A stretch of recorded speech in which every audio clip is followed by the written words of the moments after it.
नमस्कार। करण वर्मा अनप्लग्ड में आप सबका स्वागत है। बीते दिनों प्रधानमंत्री मोदी ने स्वतंत्रता दिवस पर रेड फोर्ट से एक ऐसा शब्द कहा कि मानो ऐसी दुखती रग छू ली हो उन्होंने कि सब बौखला गए। बिल्कुल अपने अपने मैं क्या कहूँ बिलों से बाहर निकल के आ गए, रेंगते हुए बाहर आ गए। और फिर तो जो मेल्टडाउन हुआ वो देख के आनंद आ गया मुझे। प्रधानमंत्री ने बहुत ही एक मासूम सा शब्द कहा। उन्होंने कहा दिमागी नक्सल। जरा सुनते हैं पहले तो जरा। हिंसा अराजकता के वो रास्ते खोज रहे हैं, समाज को गलत राह पर घसीटने के लिए भांति भांति के दांव कर रहे हैं। इन दिमागी नक्सलियों को पहचानना होगा, इन दिमागी नक्सलियों को आइसोलेट करना होगा। भाई इतनी सी बात कही इन्होंने, किसी का नाम नहीं लिया, मासूमता से कहा कि जो भी ये दिमागी नक्सल है, बस ये इतना ही कहा था कि सब अटेंडेंस देने आ गए, मैं हूं दिमागी नक्सल, मैं हूं दिमागी नक्सल, मैं हूं दिमागी नक्सल। मतलब ये शब्द बस खत्म ही हुए थे कि सबसे पहले किसने आया? सबसे पहले आ गया Chidambaram. I am proud to be a दिमागी नक्सल। वैसे तो I take strong objection to this because दिमागी नक्सल के लिए दिमाग होना जरूरी है और ये बंदा टोटल पैदल है दिमाग से, इसलिए दिमागी नक्सल चलो मान लेते हैं। नक्सलवाद पे आयरनी ये है कि एक ऐसा आदमी बोल रहा है जो टोटली फेल कर गया था नक्सलवाद को कंट्रोल करने में। अपने टाइम पे होम मिनिस्टर था, 183 डिस्ट्रिक्ट्स में उस समय नक्सलवाद था और ये बंदे ने ऐसा हताश था ये बंदा कि हमारे जब 76 जवान मारे गए थे दंतेवाड़ा में नक्सलियों के द्वारा, तब इसने जाकर के जेएनयू और इन सब में हाथ जोड़ दिए थे, कहा था मुझसे बात तो कर लो। अरे मैं ये भी नहीं कह रहा कि वेपन्स छोड़ो। मतलब शर्मनाक हरकत इसने करी थी। मेरे पास शायद क्लिपिंग भी होगी उसकी, जरा देखिएगा। There are socio-economic causes that we will address. The talks are dialogue. I was the first minister of this government to say we are ready for talks. Ready for talks. We are not asking you to lay down arms because we know you won't do that. We are not asking you to lay down arms because we know you will not do that. ये बंदे ने सबसे पहले आकर कह दिया कि मैं हूं दिमागी नक्सल। अब आपने अर्बन नक्सल तो सुना होगा भाई, बहुत सुना होगा, बीजेपी वालों से बहुत ज्यादा सुना होगा, राइट विंग इकोसिस्टम में, हमारे राष्ट्रवादी इकोसिस्टम में बहुत सुना होगा। पहली बात तो ये शब्द हमारा दिया हुआ नहीं है, ये शब्द है यूपीए का दिया हुआ। जी हां, और इसी चिदम्बरम और सुशील शिंदे जब ये होम मिनिस्टर थे तब इनका दिया हुआ शब्द है। कैसे, आपको पढ़ाता हूं मैं। सुशील शिंदे ने कहा था urban Naxals are more dangerous than the guerrilla army. और 2013 में ये कोर्ट में लिख के कहा है उसने कि ये जो सो कॉल्ड इंटेलेक्चुअल्स और एक्टिविस्ट होते हैं इन्होंने नाक में दम कर रखा है। तब एक पावर प्रोजेक्ट इन्होंने रुकवाया था तमिलनाडु में, तो चिदम्बरम ने 8 से 9 हजार एक्टिविस्ट को एक साथ कह दिया था ये एंटी नेशनल है, कईयों को जेल कर दिया था। तो ये अर्बन नक्सल वर्ड जो है ये भाई कांग्रेस की देन है, हमारी आपकी देन या मोदी जी की देन नहीं है। मोदी जी नया शब्द लेके आए दिमागी नक्सल और ये सब बिलबिला गए। अगर उन्होंने मूर्ख शिरोमणि बोल दिया होता कि हमें मूर्ख शिरोमणियों से बचने की जरूरत है, ये सब खड़े हो गए होते मैं हूं मूर्ख शिरोमणि, मैं हूं मूर्ख शिरोमणि। तो बोलो अच्छी बात कि कोई गाली गलौज नहीं करते हमारे इकोसिस्टम में। इनको कुछ कह दो ये कह देते हमें वो। पहले इनको कह दिया कॉकरोच हो, ये सब बाहर निकल आए, मैं हूं कॉकरोच, मैं हूं कॉकरोच। अच्छा, और सबसे कमाल की बात क्या है, जो कॉकरोच थे वही दिमागी नक्सल बन के निकल रहे हैं। आपको याद होगा जब कॉकरोच वाली चीज फैली थी, हमारी ग्रेट, हमारी मतलब बिकॉज वो देश की धरोहर है, महुआ मोइत्रा जी, माननीय महुआ मोइत्रा जी, वो सबसे पहले बाहर निकली थी और उन्होंने कहा था मैं हूं कॉकरोच। अब वो फिर बाहर निकली है, देखिए उन्होंने क्या निकला। और इस बार अंडे नहीं पड़े इनको। कमाल की बात यह है, मैं देश को बधाई देना चाहूंगा कि आपने उनका मान रखते हुए इस बार अंडों की बरसात नहीं करी उन पे। अब ये क्या कहती हैं, आई एम अ दिमागी Naxal, all cockroaches by definition are. क्या कमाल की ये इन्होंने, होता है ना मैथ्स में रिफ्लेक्सिव ट्रांजिटिव रिलेशंस, जो कॉकरोच है वही दिमागी नक्सल है, जो दिमागी नक्सल है वही कॉकरोच है। इन्होंने ये बात को क्लियर कर दिया और हैशटैग भी चला दिया प्राउड दिमागी नक्सल। अब जब महुआ मोइत्रा ने ये बात कही है तो भाई और जितने ये पैदल हैं अकल से जो कि अपने को दिमागी नक्सल कहते हैं, वो कैसे नहीं पीछे रह सकते थे। ये देखिए जेम्स। मोदी जी, आज आप लाल किले की प्राचीर से 75 मिनट तक बोले जब आपने राष्ट्र को संबोधित किया। आज आपने एक नए टर्म का इजाद किया है, दिमागी नक्सल। अर्बन नक्सल के बाद अब आप एक नए टर्म के साथ आए, दिमागी नक्सल। किसको बुला रहे हैं आप दिमागी नक्सल? किसको बुला रहे हैं आप दिमागी नक्सल? इसको पता नहीं है कि दिमागी नक्सल से पहले जो अर्बन नक्सल था, जैसे मैंने अभी बताया आपको, वो कांग्रेस की देन थी, ठीक। और इन्हीं की पार्टी के चिदम्बरम बोल चुके हैं मैं हूं दिमागी नक्सल। फिर क्या था भाई, फिर इनको देखिए आप। आपको याद होगा इस भाषण में प्रधानमंत्री ने एक शब्द का इस्तेमाल किया, दिमागी नक्सल। उन्होंने कहा हमने नक्सलवाद को तो टक्कर दिया, लेकिन दिमागी नक्सल अभी भी है और उनको हमें टक्कर देनी है और उनको चुनौती देना है, उनको आइडेंटिफाई करना है। अब क्या हम प्रधानमंत्री जी का ये कहना है कि जो भी सरकार का विरोध करता है वो दिमागी नक्सल है, और वो जो भी राजदीप जैसी बातें करता है वो दिमागी नक्सल है। और राजदीप कैसी बातें करता है अभी मैं उस पर आता हूं, देखिए और सुनिए राजदीप को पहले। पर प्रधानमंत्री जी ने एक कमेंट आज किया, दिमागी नक्सल। मैं उसको उस दृष्टि से देखता हूं, ये सब दिमागी नक्सल है, खान मार्केट गैंग है, ये लगातार इसका इस्तेमाल प्रधानमंत्री कर रहे हैं। अगर मैं ये सवाल पूछूं, क्या मैं दिमागी नक्सल बनता हूं? क्या मैं आंदोलनजीवी बनता हूं? क्या मैं खान मार्केट गैंग बनता हूं? वही आज जब प्रधानमंत्री कहते हैं ये सब दिमागी नक्सल है, वहां प्रधानमंत्री दिमागी नक्सल जैसा शब्द यूज करते हैं। दिमागी नक्सल वो होता है जो खाता तो भारत की है पर गुणगान जो है पाकिस्तान की करने के लिए बेकरार होता है। राजदीप सरदेसाई एक जर्नलिस्ट हैं, आपने एक जर्नलिस्ट है, मैं उनकी बात कर रहा हूं, आपके जैसे ही साउंड कर रहे होंगे पता नहीं, जिन्होंने पाकिस्तान के उस हवलदार को बुलाया और उससे मंच दिया भारत में, और जब बात करी ऑनलाइन तो उसने कहा कि क्या ऑपरेशन सिंदूर सक्सेसफुल है? उसने कहा नहीं, बिल्कुल नहीं है, भारत को कोई सिंपैथी नहीं मिली पहलगाम के बाद भी। नजम सेठी नाम के इस जानवर को बुलाया और इसके बाद उसको काउंटर आर्ग्यू भी नहीं किया। तो राजदीप, क्या ये जर्नलिस्ट आपको अर्बन नक्सल या दिमागी नक्सल लगता है? चेक कीजिएगा इसका प्रोग्राम, इंडिया टुडे का प्रख्यात जर्नलिस्ट है ये, और इसकी जो पत्नी है वो टीएमसी में है, उसका नाम है सागरिका घोष। वो दोरो दोरो भागा भागा सा करती है, दोरो दोरो भागा भागा सा, तो वो भी एक दिमागी नक्सल का सिम्टम होता है। हम्बा हम्बा, खम्बा खम्बा करना, अचानक से गाने गाना, अचानक से चीखना चिल्लाना स्टार्ट कर देना। तो ये सारे जो सिम्टम्स होते हैं राजदीप, यही सिम्टम्स बड़े सिमिलर हैं। ये आपको कॉकरोचेस में भी मिलेंगे, ये आपको एंटी हिंदुत्ववादियों में भी मिलेंगे। और मैं इसको सम अप करता हूं, मैं बड़े डंके की चोट पे आज ये बात बोल रहा हूं, मैं तो एक ब्रॉडर डेफिनेशन दे रहा हूं इसकी। जो व्यक्ति एंटी हिंदुत्व है, कहीं ना कहीं उसका यहां पर गेम जो है शॉर्ट सर्किट हो चुका है, और वो बाय डिफॉल्ट एक दिन उसने या तो कहना है मैं अराजक हूं, आई एम एन अनार्किस्ट, जैसे हमारे माननीय केजरीवाल जी ने कहा था, या वो किसी दिन कहेगा आई एम अ कॉकरोच, या वो किसी दिन कुछ ऐसी बातें भी करेगा। जरा देखिए इसको भी। One was the supreme leader who finally accepted that those who show dissent, who ask tough questions to the government for accountability, or ask questions, are dimakis. They have brain. After all, ये इसी में खुश है प्रकाश राज। इसका नाम प्रकाश होना नहीं चाहिए, इसका नाम अंधकार होना चाहिए, क्योंकि सिवाय अंधकार के कुछ मिलता नहीं है इससे। ये इसी में खुश है कि यार मुझे दिमागी नक्सल कह दिया, मतलब प्रधानमंत्री मान गए मेरा दिमाग है। पहले तो उसको कहा नहीं, पर वो कह रहा है मैं हूं दिमागी नक्सल, यानी देखो देखो मेरे पास दिमाग है। तो ये इसके जैसे लोग हैं। आगे सुनिए इसकी बात।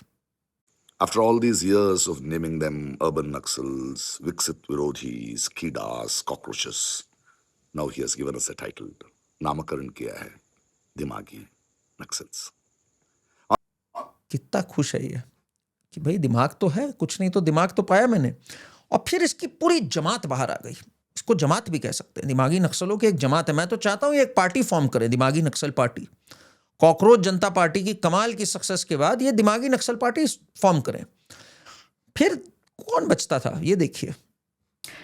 चलिए, इस रील में आज आपको एक राज की बात बताती हूँ। क्या राज है? राज ये है कि Narendra Modi has lost the plot. Oh 12 बार लाल किले पर चढ़कर तकरीर देने के बाद नरेंद्र मोदी को 13वीं स्पीच में समझ में ही नहीं आया क्या करना है, क्या कहना है, क्या करना है, कुछ समझ में नहीं आ रहा है।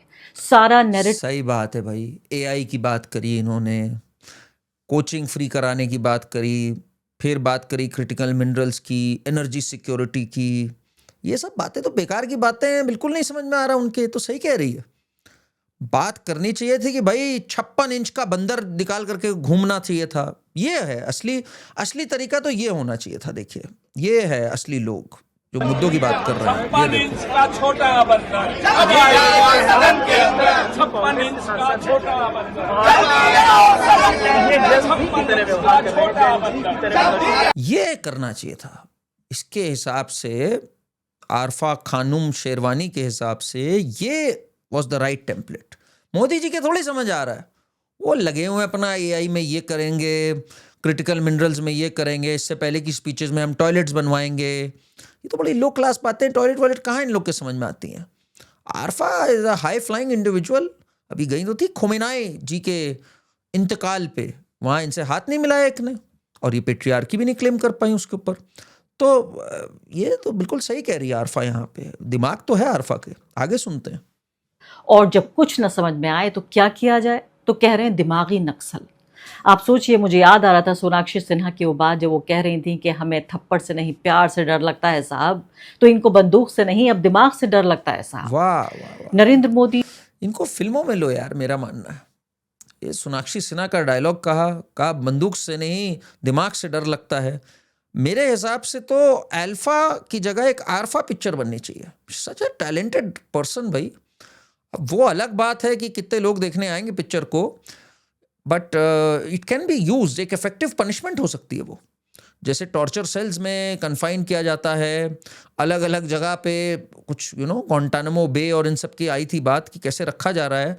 मेरे ख्याल से प्रिजनर्स ऑफ वॉर को अगर सामने हम आरफा की बातें भी रख दें या आरफा की एक फिल्म बना के रख दें, तो that can also be a very very effective way, and Arfa can really contribute to society that way. तो ये मुझे लगता है she is a very very strong voice when it comes to दिमागी नक्सल्स। अगर उसकी पार्टी बनी तो Arfa can be the national spokesperson, Rajdeep can be the general secretary और द कन्वीनर। पर अगर ये पार्टी बनी तो इसका लीडर कौन होगा, इसको लेकर के अभी भी दो बड़े स्ट्रॉन्ग कंटेंडर्स हैं, बहुत स्ट्रॉन्ग कंटेंडर्स हैं। Number 1 contender is this guy. इसका कहना है कि Modi ji was under confident, nervous, shaky. The great Arvind Kejriwal, जिसने कि डंके की चोट पे कह रखा है, हाँ मैं अराजक हूं, आई एम एन अनार्किस्ट। भाई इससे बढ़िया कौन कैंडिडेट हो सकता है दिमागी नक्सल का? भाई नक्सल वर्ड ही कहां से आया? Rights. Are you an anarchist? The Home Minister was sleeping very peacefully. Suddenly we came into picture and we have created an anarchy in his house. So yes, I am an anarchist for all those people who are misusing this system. So really that's your goal, is about shaking India up. Shaking the entire system. Naxalbari village से आया, जिनकी माओवादी सोच थी, जिन्होंने कहा हमें state overthrow करना है।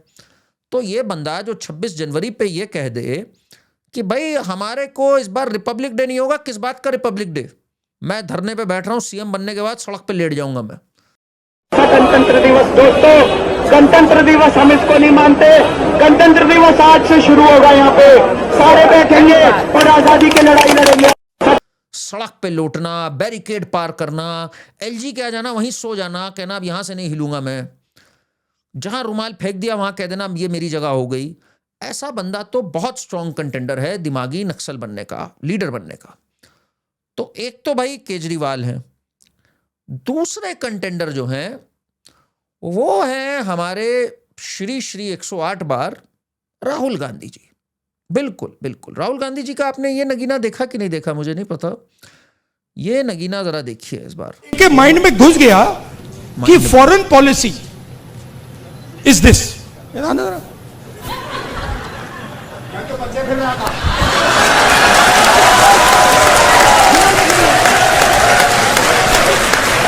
अब पता नहीं किस ये बेहुदापन करने के लिए जो आर्ट चाहिए ना, उसी को हम दिमागी नक्सल कहते हैं। व्यवस्था के विरुद्ध प्रधानमंत्री को विरुद्ध जाओ, गाली दो, गंदी गंदी गालियों देने वालों के साथ कहो, मोदी को डंडा भी पड़ सकता है। और बेतुकी बात तो करी लॉजिकल होना तो फर्स्ट स्टेप होता है। इसके बाद भाई थोड़ा सा पेट्रियार्की भी डालो, थोड़ा सा मिसोजिनी भी डालो, महिलाओं के बारे में भी थोड़ी गलत बात करो और फिर उसको कूल दिखा के ठाके मारो, वो भी तो जरूरी है ना।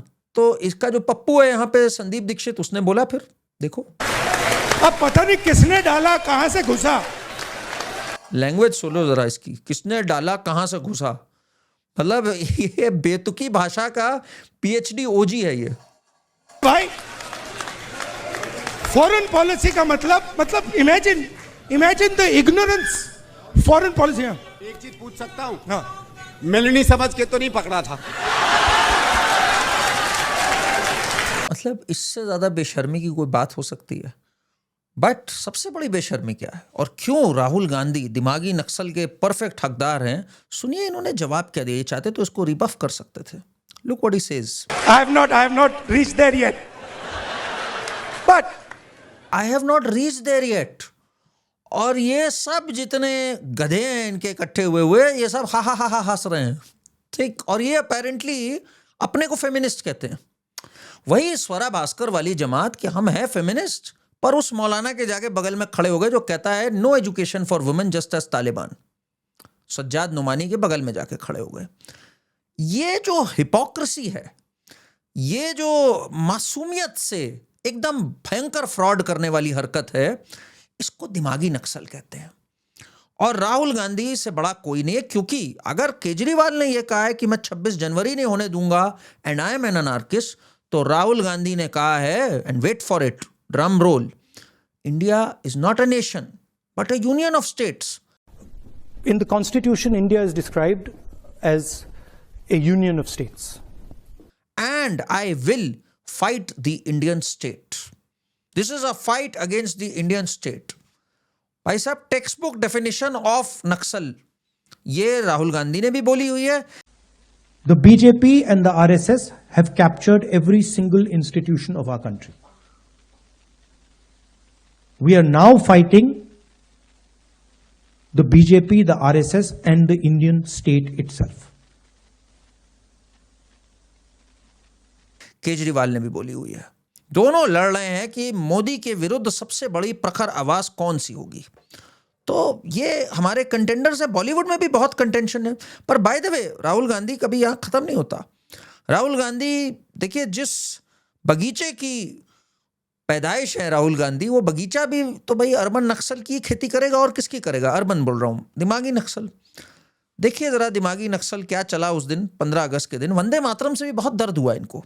वंदे मातरम भी एक, जैसे कहते हैं ना, एक ट्रिगर वर्ड है फॉर द नक्सल्स। नहीं बोलेंगे वंदे मातरम, नहीं बोलेंगे भारत माता की जय। तो वंदे मातरम चल रहा था, तो देखिए सोनिया गांधी कैसे छटपटाई हटपटाई, देखिए जरा।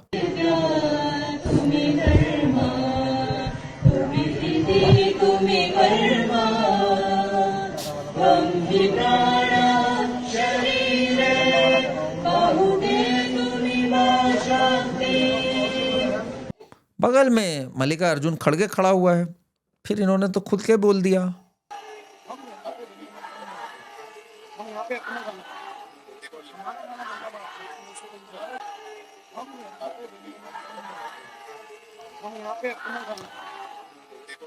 अब देखिए मल्लिकार्जुन खड़गे भी कितने प्यारे कंटेंडर हैं दिमागी नक्सल के।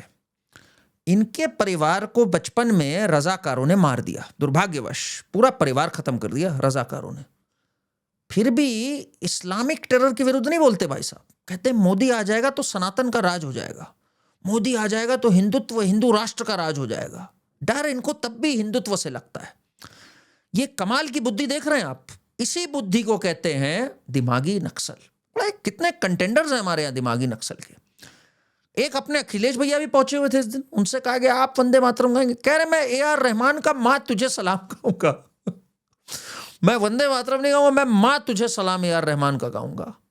हालांकि मुख्यमंत्री जी जानकार कुछ नहीं है। AR रहमान, एक मिनट, AR रहमान का गाना लगाना, वंदे मातरम, माँ तुझे सलाम। क्या AR रहमान ने नहीं गाया गाना? यो मुख्यमंत्री। अब ऐसा विपक्ष अगर मिला है और ऐसे मेंबर्स ऑफ पार्लियामेंट अगर मिले हैं तो इस देश को कौन रोक सकता है? मैं तो हमेशा ये बात कहता हूं। और बाद में अगर कोई डाउट हो तो इनके चेले चपाटे भी ऐसे हैं कि मालिक को पूरी तरह एक्सपोज करके उठते हैं। बाद में इनका एमपी मनोज कुमार क्या कहता है, देखिए।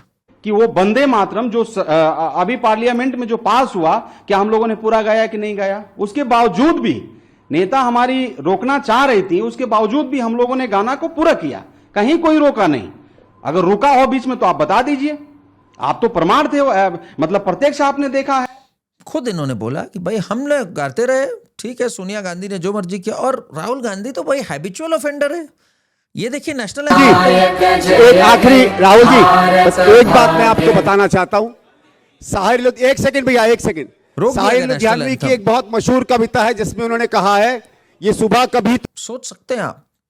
तो ये अच्छा, ये इनमें एक और चीज होती है, ये अपने कॉमरेड्स इन आर्म्स के कतई सगे नहीं होते, कतई सगे नहीं होते। आपको देखना है इसका एग्जाम्पल दिमागी नक्सल का। नक्सलवाद खत्म कैसे हुआ वैसे आपको बताऊं मैं। अमित शाह जी ने, होम मिनिस्ट्री ने एक स्कीम लगा ली थी कि रिपोर्ट ऑन योर पीपल, और यहां से पैसे भी लेके जाओ, मेन स्ट्रीम में भी आओ, एक जॉब भी लेके जाओ। मास रिपोर्टिंग हुई थी, इससे वेपन्स भी कन्फस्केट हुआ था। बहुत कमाल का मूव था, फूट डालने का, डिवाइड एंड रूल का नक्सल के बीच में, जो कि बिल्कुल चाणक्य नीति से सक्सेसफुल हुआ। अब सोनिया गांधी को जवाब देना था। देख रहे थे भी वो पवन पेड़ा खेड़ा जो भी है, वो जिस तरह से घूम रहा था वो बंदर दिखा के। कई लोगों का कहना है इट वाज बंदर कौन था, इस पे क्वेश्चन है। खैर, सोनिया गांधी से सवाल पूछा गया, देखिए क्या कहता, क्या कहता। मैम पूरा सेशन नहीं चल पाया, सरकार कोई जवाब नहीं दी। आप साइड हो सर, आपकी मैडम इधर है, गाड़ी है। हाँ, वो सफेद बाल वाला। वो रिप्लाई बताओ आप, इतनी तपस्या के बाद सोनिया गांधी को पवन खेड़ा का नाम नहीं पता। इस बात से आपको पता है सबसे ज्यादा डिसअपॉइंटेड कौन हुआ? हेमंत बिस्व शर्मा। कह रहे मैंने इसकी इतनी कस के ली, इसको पवन खेड़ा का मैं पेड़ा बनाऊंगा, इसको दौड़ा दौड़ा के मैंने पवन को झोंका हवा का बना के, गॉन विद द विंड बना के मैंने इसकी इतनी ली, उसके बाद मैं सोनिया गांधी को उसका नाम नहीं याद करा पाया। सबसे डिसअपॉइंटेड इसमें कोई है तो वो ये। पूरा दिन इंतजार कर, पवन खेड़ा बन जाएगा पवन पेड़ा, मैं इसको ठीक से पेलूंगा। पवन खेड़ा पवन पेड़ा बन जाएगा, इसको पी लूंगा।